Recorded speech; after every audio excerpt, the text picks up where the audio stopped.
Hello, hello. Can everybody hear us? Can we stop talking, please? Bunch of Jews. I mean, no one's going to stop, right?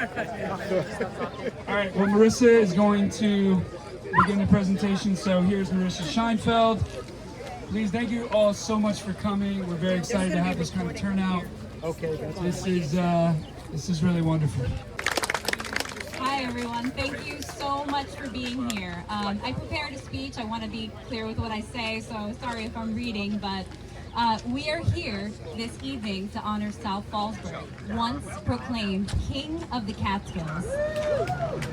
I stand here exceptionally proud of our project and the team behind it, who put their minds and hearts into every detail of this venture.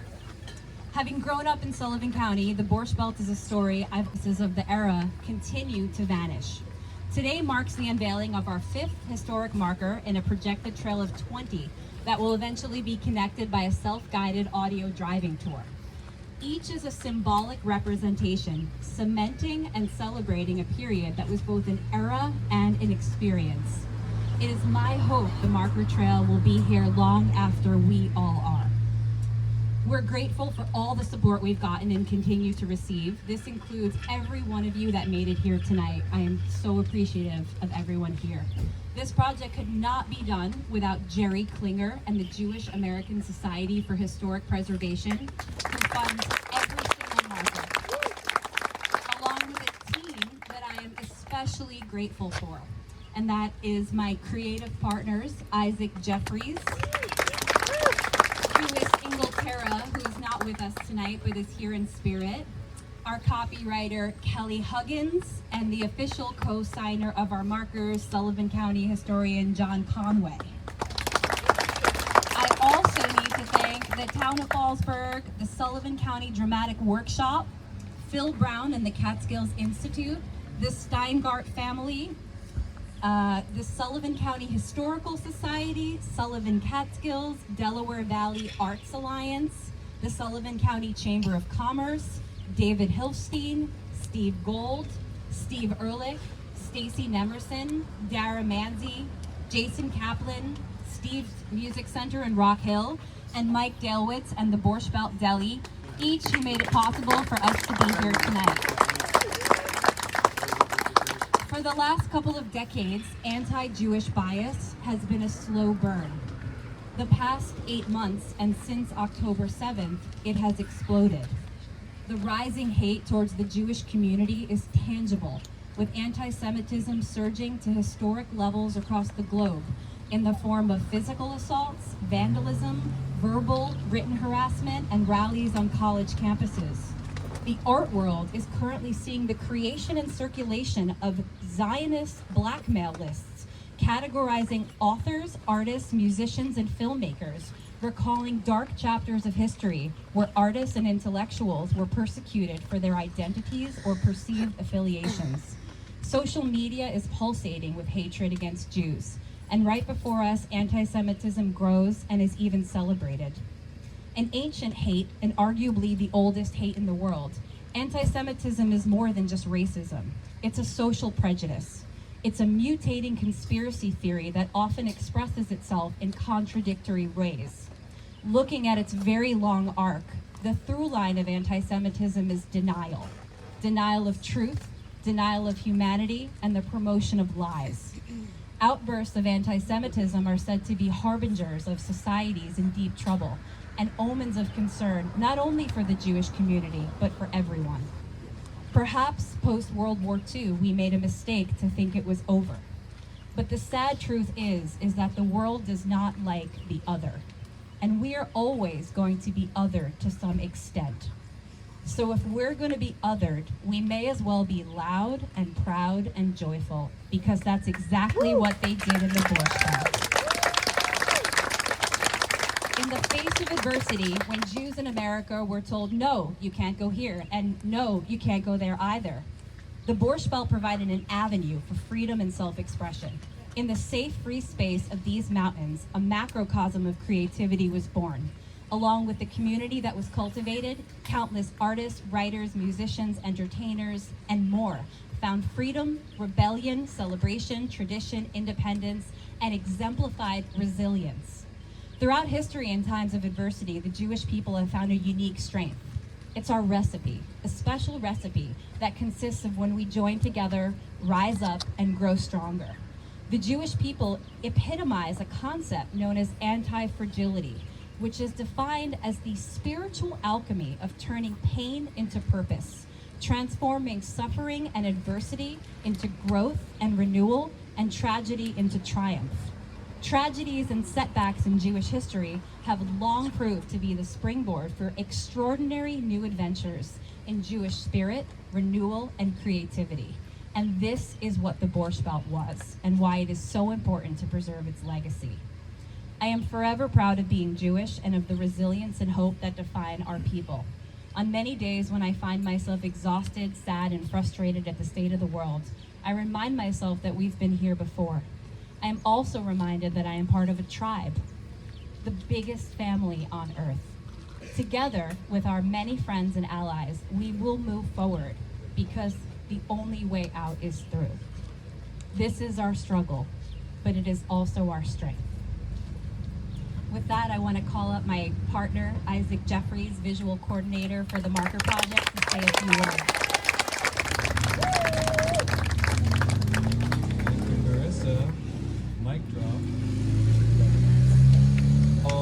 So I appreciate everybody coming out, first of all. This is like most people. Louder? Oh, closer. Okay. Sorry. Here we go. It's very intimate now.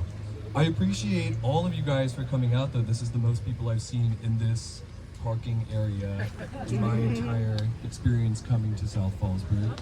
And I love South Fallsburg. I think it's definitely a place that's changed, and we all have our feelings over those changes that have happened in the last 40-something years. And I've only seen it for about 5 or 6 years now. But I am... Louder? Louder. All right. I love South Fallsburg, period. That's basically what I'm trying to say. I love that you can go up the road and you would have gone to the Nemerson, and the Windsor was next door, and then up the road would have been the Pines and the Premier and the Plaza, the Saxony, everything in between.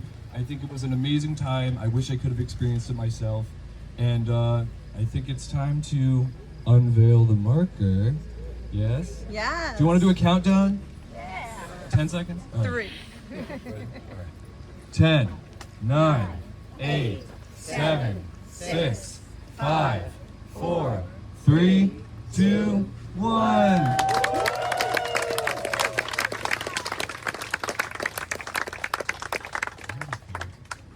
Okay, we're going to read the text now. Also, let's admire these beautiful color images. Borscht Belt, South Fallsburg. Once referred to as the King of the Catskills, South Fallsburg was home to a vast selection of hotels and bungalow colonies for those seeking community, leisure, and entertainment. Originally boosted by the railroad, by the 1950s, the town reached the pinnacle of its vibrant Borscht Belt history. It was the location for several resorts, including the Brickman, Gilbert's, Hayden, Nemerson, Pines, Raleigh, Shanks, and Windsor hotels.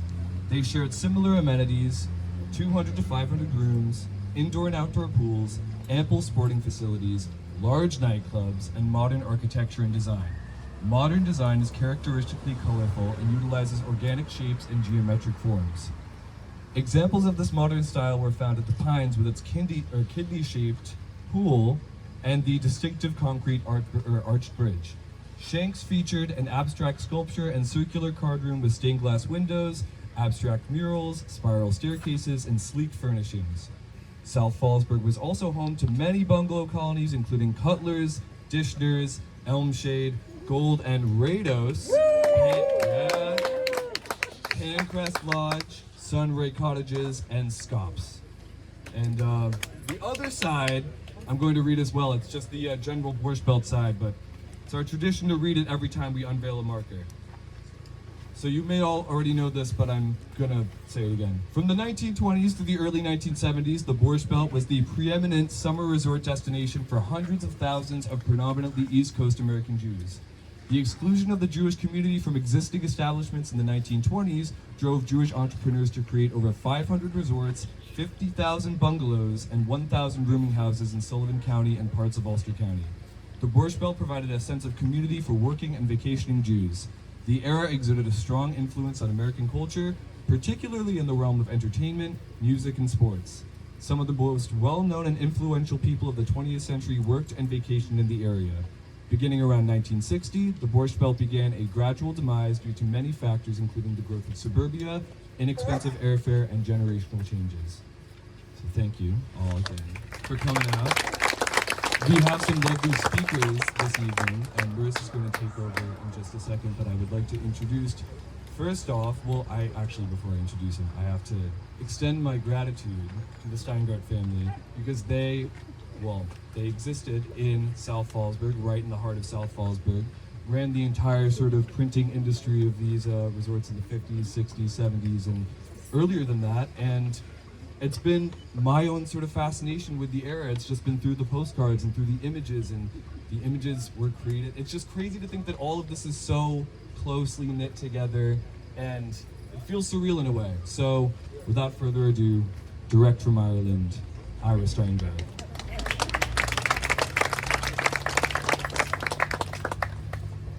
Good evening, everybody. It's quite a pleasure to be here. Before I start, obviously I'm Ira Steingart, partners with my sister Cindy Perlmutter and my brother Nathan Steingart in a fourth-generation printing company, which was right there. We owned the building until last year, actually. We're still in business, though. So there's two parts of really what I want to discuss. One is growing up in the area, because that's really not what is part of, but I think it's important to know as a young person growing up here and what the benefits of growing up here, and then of course my part in the printing industry. So first, what's sad today is the Borscht Belt started, and I'm not going to go through the history, because of Jews not feeling welcome in many resorts, so they started coming up here. It's pretty sad that 100 years later, that anti-Semitism is growing and is stronger than ever. And you know, I just came back from a golf trip in Ireland, and if I knew that they were voting to support Palestine, I probably wouldn't have gone. But it was interesting. I was at a bar one night watching the PGA tournament, and I sat next to an Irishman, and I was the first Jewish person he ever met, and I was shocked. And with my name Ira, I was concerned. Actually, I had golf balls that I was going to bring, but I had IRA, and I said, my caddy or something. They may not go look for my ball. They didn't realize it was my name. So I started talking mostly about politics with the IRA and and his part in Catholics and Protestants and how things. And then I started talking about the world and Israel and Hamas and what I did for a living and in politics. And he was pretty open-minded, and he was active in the the problems that they had in Ireland. So it was the struggles, and it was interesting to know that here, the first time he met someone's Jewish, and okay. So it was interesting to know that he never met someone Jewish. So growing up around here, and that's what I want to talk about first, I don't think I met prejudice until I went to college for the first time. And went to a private college with probably 40% of the people there were Jewish. So that when a freshman were on the dorm, and one of the guys who wasn't Jewish came up to me, and he asked where my horns were. And I just, are you kidding? And he was serious. He grew up and thought that. It's just very sad. Ira, you gotta speak up into the microphone. It's not. Is your name Ken Walters? That's an inside joke with the county legislature. So I will talk louder. I'm sorry. So the first part of what I want to talk about is growing up here in a diverse community. You learn. I think I became a better person from it. I realized how people are persecuted, and I never felt that way, because I looked at people for who they were, not with their religion or the color of their skin. And I think it made me a better person in life. So I very much first of all, I love growing up here. I think it's a great place to raise a family, but I also think it made me a better person. So next I'll go into the business end of it. Since I was probably 8, 9 years old, I was very close to my dad, and I started working in the printing business. You know, the first thing they taught me how to do, which no one wanted to do, is wash up the press. So I'm not tall now, but even then I was shorter. So they used to have a milk crate for me to stand on, so I could wash the press. So obviously I was involved very much in the business, and I went to school for business, and I realized business in Sullivan County is way different than any other place in the world. You know, from waiting for Passover to open for the resorts that weren't open, to start collecting your notes, and it's just a different way of doing business. And I loved it. And when I was younger, and the hotel owners, the older ones, and unfortunately now most of them are passed away, you know, I'm looking at, now I'm that older person now that has the history of what's going on. You know, the Monroe Levines, the Harold Golds, Jerry Ehrlich, the hotel owners are no longer here to tell the story. So it's important that this story is told. You know, I'm fortunate enough, I have an incredible amount of printing from all those years, original artwork. It's absolutely incredible. And until we closed a year ago, I didn't even realize myself what we had. I mean, photographs of entertainers, their headshots, when they were, you know, before they became famous. It's just incredible. And, you know, the amount of business, I'll give you a good example. For example, when the Raceway would open, we used to do 6 million discount tickets every year for them to get out. It was their, like that PR flyer, but it was like a job that took us a month because we didn't have the sophisticated equipment that we have today. But that's the kind of volume that people did. Going back to all the hotels with the conventions, we used to make shelves and we would print literally hundreds and hundreds of conventions for each group with the different rates and how long they're going to be. And, you know, unfortunately, that's gone. But you know, everything changes, and I realize that. And I'm proud to have grown up here. I think I'm a better person for growing up here, and it's a lifetime experience. One other story talking about Arlen, how this area is so well known. So I'm at a golf course getting ready to tee off. There was another American there, and I started talking to him. He said, "Where are you from?" So I said, "Sullivan County, the Catskills." He said, "Well, I know somebody from Liberty." So I said, "Yeah." So he said, "Murray Markman." He was someone who worked at Frontier Insurance. So he said, "My 2 daughters married his 2 sons." Now he's still 94, still working, living in Delray, which I just bought a house in, so I'm going to go visit him when I'm down there next time. So he called him up on the phone. He got him on the phone. He tells me a story, and I don't remember it. He said, "Tell Ira that I was at a party with your dad one day, and he was swimming, and I had to save him in the pool." Now, I never heard that story, but I'm sure it was true. So, one other story talking about, obviously, many of the resorts weren't open all year round. And right before Passover, it was a rush time to do the Seder menus for each hotel and the ones that were opening. I remember doing a delivery at the Brickman, and I was very close with Ben and Murray. They liked me as a young man. So they were busy. They just got mattresses, actually. So he was out making sure they were putting them in the rooms properly. So I went with a fellow employee, and they were very particular on how they put things on the shelf because they did their inventory. So Murray wasn't there. So I started to put the stuff on the shelves with my fellow employee. And Murray comes around the corner, and at that point he was working with a cane. And he starts screaming, "Who told you to put that away?" And he was chasing my employee with the cane. "You take everything down. I want to check every single thing." Obviously I talked to him, and he decided not to do that. So, I can tell you a million stories. I can tell you how proud I am to come from Sullivan County. I love growing up here. I'm proud that my kids grew up here. And although it's changing, I've been fortunate enough to travel a lot in my lifetime. I don't think there's a place any more beautiful than our area. And I feel very fortunate to come here. So, thank you. Thank you, Ira, and the entire Steingart family. Almost all of our markers have Steingart images on them, and we're so appreciative of the family to allow us to use them. Next, I'd like to call up Roberta Byron Lockwood, President and CEO of the Sullivan Catskills Visitors Association. Hi, Roberta.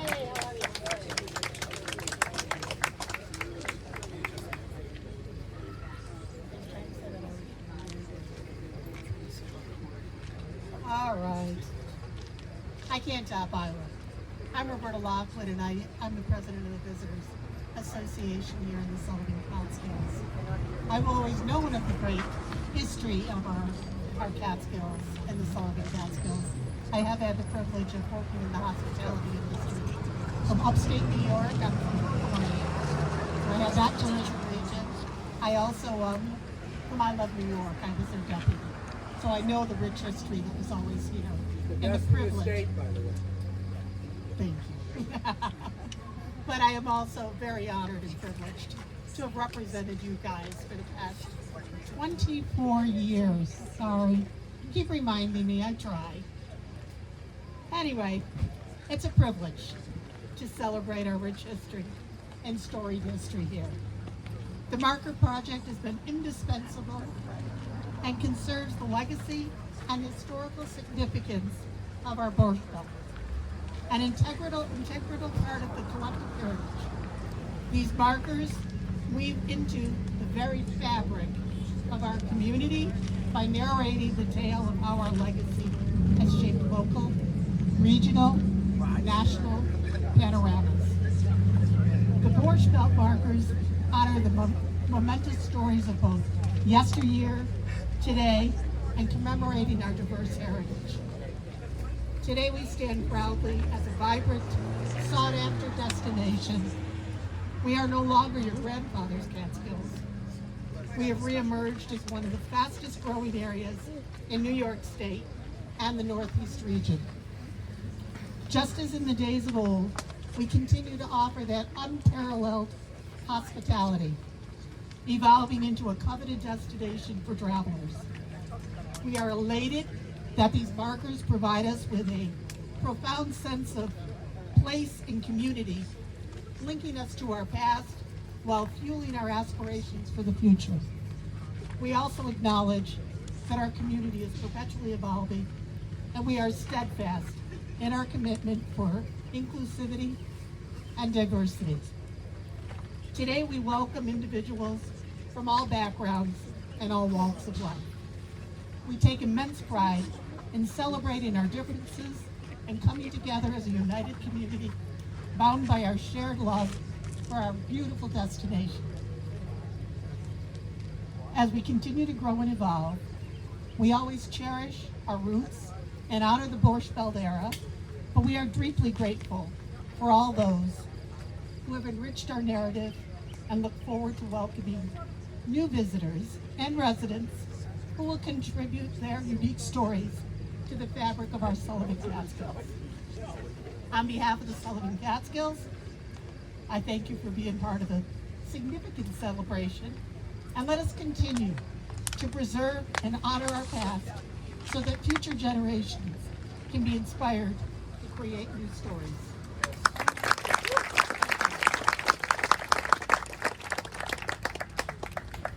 Read something very briefly of someone that can't be here tonight, and then I'm going to invite up our last two speakers. So this is from Laura Shank Miller, whose family owned Shanks. In 1911, a 16-year-old girl arrived in Ellis Island, having traveled by herself from Minsk to escape the pogroms. For $5 a week she earned in a sewing factory, she saved enough to bring her younger brother and sister to New York. That girl was my grandma Bracha. Looking back on her 16-year-old self, she said she laughed and that she had more nerve than brains. In 1915, she married a charismatic singer at the Metropolitan Opera, my grandpa, Jacob Jack Shank. Together, they had 3 children, Lillian, Sylvia, and my father, Harold Hal Shank. In the 1940s, Bertha achieved her dream of building a resort hotel in South Fallsburg, Shank's Hotel. The children attended a red one-room schoolhouse. After serving in the Army, Hal became the hotel manager. When the main building at Shanks Hotel burned down, Hal, an artist, helped redesign it in a spectacular mid-century modern style. Hal designed the sculpture you see pictured on the historic marker. The glamorous woman wearing a red blouse and gold lame pedal pushers is my mom, Ellie Shank. As a child, I lived year-round on the premises, surrounded by extended family. Grandpa would start the shows by singing the Star-Spangled Banner and Hatikva. After the shows, performers from all over the circuit would convene at Shanks to schmooze and decompress. In establishing Shanks, my grandma Bertha had truly created a bit of a paradise, a haven from memories of the pogroms and the Holocaust, and from the teeming city and all too present anti-Semitism everywhere. We are deeply grateful to the historic marker for preserving these memories, and to all of you for being here, Laura Shank Miller. And with that, I'd like to call up our last two family descendants, the first being Stacy Nemerson of the Nemerson Hotel. Thanks, everyone. I hope you can hear me. It is so exciting for me to be here tonight and represent the Nemerson Hotel. I am Stacy Nemerson Palant. As the great-grandniece of Abraham and Anna Nemerson, the founders of the iconic Nemerson Hotel, I'm really thrilled to share this piece of our family history with you. And I want to extend a heartfelt thanks to my cousins Rona, who is the granddaughter, and Steve, great-grandson, for contributing to the history I'll be sharing with you today. Our story, like many Borscht Belt tales, began over a century ago, and Abraham and Anna escaped the pogroms of Russia and arrived in New York as revealed by census records and family genealogy research. In 1910, Abraham's occupation was listed as farmer and Anna as a boarder. By 1940, Abraham, fondly known as Pop Nemerson, if you recall, had become the proud proprietor of the hotel. And really, what a hotel it was. Today, I'm going to share more about the entertainment side that happened at the Nemerson. The Nemerson Hotel, much like other Borscht Belt hotels, was a vibrant hub of activity. The original entertainment center was known as the Nemerson Playhouse, which sadly burned down. But what the Nemerson was really known for was the Penguin Club. At the Penguin Club, guests were dazzled by legendary performers such as Lenny Bruce, Cab Calloway, Jackie Mason, and the Barry Sisters. The comedic genius Buddy Hackett was a regular in the Catskills, and specifically the Nemerson. Betty and Abe Marcus, daughter and son-in-law of Pop and Anna Nemerson, had a special relationship with the regular performer, and they even extended beyond performances, hosting birthday parties for him. The Maurice Scott Orchestra also graced the Nemerson Hotel. In his biography, my grandfather fondly recalled summers in South Fallsburg after high school, living with his brother, Nate Doc Nemerson, and spending Friday evenings dancing away at Uncle Abe's Hotel. Music composer Charles Fox, famous for composing the theme songs for TV shows such as Happy Days, The Love Boat, had a career-defining moment at the Nemerson. At just 15, he got his first gig as part of a band of the Melbourne Lake Hotel. But it was a night at the Nemerson that truly inspired him. He recounts in his biography, "When we arrived at the Nemerson Hotel that night, we heard the exciting sounds of mambo and cha-cha from Randy Carlos. 1 million people were on the dance floor, young, sexy women moving seductively to hot rhythms, cool guys sweeping them off their feet. It was unimaginable. This was exciting. This was something to aspire to be a part of. It immediately became my next dream." Charles attributes that summer moment at the Nemerson as inspiration for the start of his illustrious career, which includes the wonderful, iconic song "Killing Me Softly" by Roberta Flack. In the 1960s, a new chapter unfolded. Abe Marcus, who was Pop Nemerson's son-in-law, built 3 model homes on Pleasant Valley Road, known as, anyone? The Pinewood Estates. Siblings Andrea and Jeff Zweibel recall their parents buying one of the homes, which included rights to use the hotel facilities, like the pool and the beloved Penguin Club. The Nemerson Hotel did change hands in the early 1970s, becoming the Belfiore, the DeVille, and Zucker's La Vista Country Club. Today, the property operates as a religious school and camp, and we're really grateful that it continues to be enjoyed. Marissa. I want to thank you and the Borscht Belt Historical Marker Project for commemorating South Fallsburg's vibrant history. Personally, I deeply value your guidance and most of all, your friendship. Isaac, I appreciate your passion for archiving this era and frequently sharing in my glee in discovering the nuances the Borscht Belt presents. My dear friends Craig, Helena, Lynn, and Stu, thank you so much for embracing this weekend adventure. Special thanks to Alan Frischman and Isaac for our memorable day exploring the Nemerson property this March. I will cherish standing by the Tropicana pool in the Penguin Club, on the land my family once walked, where they shared hardworking days and beautiful memories together. To my husband Adam, I want to thank you for joining me on this journey that started over 2 years ago, believing we could uncover what was becoming lost to the past. The Nemerson Hotel may no longer stand, but its spirit will be forever a part of this landscape. I truly thank all of you for being here today and keeping the spirit of the Borscht Belt alive. Thank you.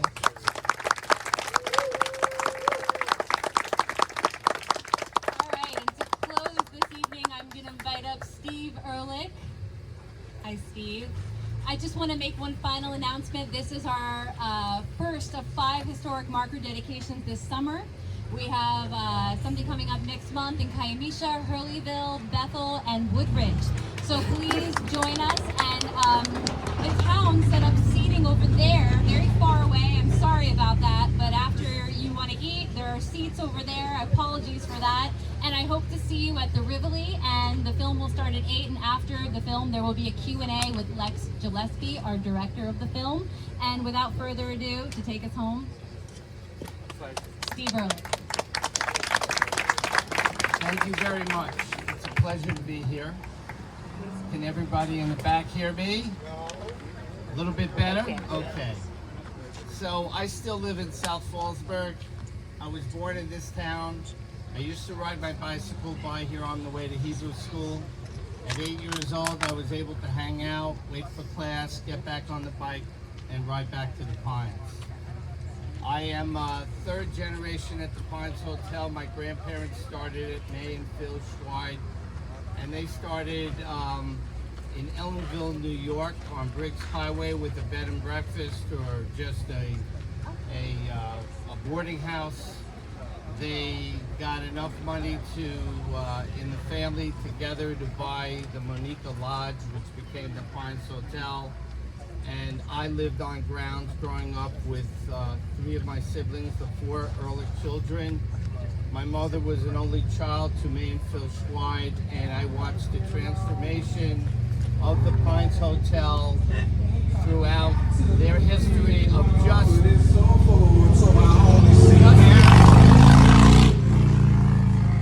summer resort. And then eventually we turned it into an all year-round resort. And I am so happy to see the iconic bridge over the pool and the wonderful memories that we had.